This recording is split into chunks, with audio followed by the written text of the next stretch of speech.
কিছু দৃশ্য আছে যেগুলো কিছু বলে না, তবু মন ভরে যায়।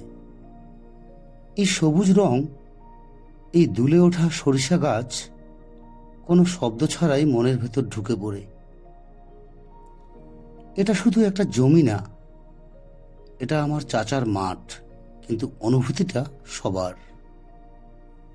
হৃষ্টপুষ্ট সরিষা দেখে মনে হয় পৃথিবী এখনো পুরোপুরি ক্লান্ত হয়ে যায়নি।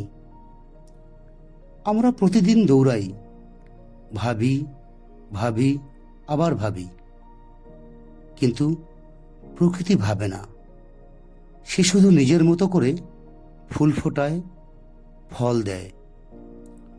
হয়তো তাই তার পাশে দাঁড়ালেই আমাদের চিন্তা একটু চুপ করে যায়। এই সরিষা ক্ষেতের মাঝে দাঁড়িয়ে আমি কিছু চাই না, কিছু প্রমাণ করতে চাই না, শুধু শ্বাস নিতে ইচ্ছা করে, শুধু দেখতে ইচ্ছা করে। এটাই বোধহয় প্রশান্তির সবচেয়ে সহজ সংজ্ঞা। সবুজ রংটা চোখে লাগে না, মন ছুঁয়ে যায়। এই জন্য প্রকৃতির বলা কথা, সব ঠিক হয়ে যাবে, একটু থামো।